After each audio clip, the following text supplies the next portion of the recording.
Hi there, and welcome to Subject Verb Agreement, agreeing to disagree. Before we can start, we need to test some prerequisite knowledge. Just like in math, you have to know that 2 plus 2 equals 4 before you can start studying 2 plus x equals.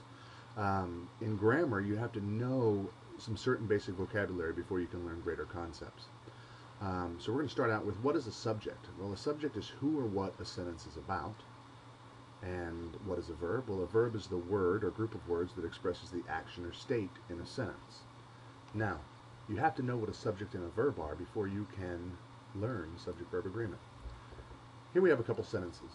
James danced with his wife. Sarah lives at the beach. The guy in the black jacket is scary looking. Well, in the first sentence, danced is the action that's happening, so danced is the verb. Lives is the action in the second sentence, and is, well, it's not really an action, but it links to scary looking, and it's describing the guy. It's basically giving us the state that the guy is in. Those are the verbs. Now, who or what are we talking about? In other words, who danced? Well, James danced, Sarah lives, and the guy is what's scary looking. Not the jacket, but the guy is what we're talking about. You need to be able to identify subjects and verbs.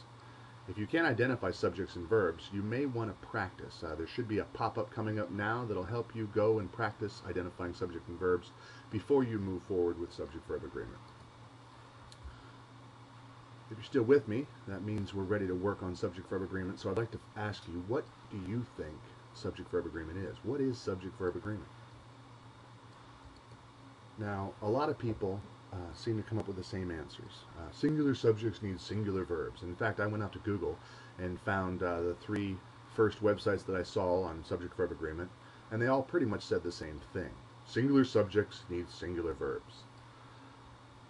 Well, I kind of agree to disagree with the way these teachers and the way these books teach subject-verb agreement, because at best it's confusing. At worst, it's wrong. And so let's take a look at a different perspective here. First of all, can verbs really be singular or plural? If so, how do you make a verb singular or plural? I know a lot of people say things like, James lives, so lives is singular, and we live, so live must be plural, so lives is singular, live is plural. Well, that S on the back of the verb doesn't necessarily make a verb singular. Not only that, but it's kind of confusing to students because with nouns, for example, if you have a car, one car doesn't have an S, but the plural of car is cars that does have an S. And so the S is kind of confusing to a lot of students, and it also doesn't necessarily make something singular. Also, when it comes to the past and future tense, we don't add an S to make it singular. You don't say that James lived is, or that he will lives. We just don't do that in English. We don't have singular verbs in the same sense that a lot of teachers explain it. Moreover, the word lives, if it was truly singular, and singular subjects do take singular verbs, what about the subjects I and you? Well, I is singular and you is singular, but you don't say I lives or you lives. And so something's wrong with the definition. It's broken. So how can we better explain it? Well, let's take a look at these guys. Kind of scary. At first glance, you'd probably assume they're all in a gang members. They've all got gang tattoos. Essentially, when you join a gang, a lot of times you get marked as a member of the gang. They give you some little teardrop or a spider web on your elbow or something that marks you as a member of the gang. These guys have clearly all been marked. Let's take a look at the he, she, and it gang. If you look at all of the subjects possible in English, I, you, he, she, it, we, you, plural, they, what you have is that 3 of them jump out at you. 3 of them are marked differently than all the rest of them. He, she, and it. He, she, and it are marked with an S. You have an S ending. And so this S ending is the tattoo. He, she, and it gets a tattoo. The tattoo is an S or an S sound. Verbs like go don't have an S, they have an ES. You say goes, he goes. But they still have an S sound. And so the moral of the story is that he, she, and it, that gang, get an S. Everything else is left alone. Let's look at some practice.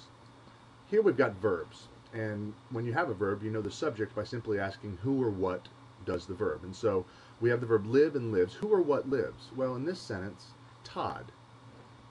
Now, Todd is that a they? Is that a we? No, Todd is the name of a male person, and so that would be a he. And so he is part of the he, she, and it club, so Todd, a friend of ours, lives in Georgia. If you look in this sentence, who or what is or are ready? Well, here we're talking about the students. Now the students would be a they. They is not part of the he, she, and it club, and so we don't have an S sound, we have are. The students in the class are ready. Writer writes. Who writer writes? Well, the student. Now the student could be a he or a she. So it's part of the he, she, and it club, and the student holding the pencil writes. That's how subject agreement really works. In other words, if we were to redefine it, a better way to define it might be that in any sentence of English, using the present tense, with one exception in the past tense, if a subject is a he, she, or it, or anything that could be a he, she, or it, like a stapler. A stapler is an it. A student could be a he or a she. The verb will have an S tattoo. Now, people ask me, James, can it really be that easy? He, she, and it gets an S? Well, the answer is the general concept is that easy. But we as teachers have a way of distracting students. We put junk in between the subject and the verb. We use strange rules with compound subjects and indefinite pronouns and flip-flop sentence order. We also have very weird words that don't follow the rules exactly. Click on one of the links you see here to go to another video to learn more about that particular subject.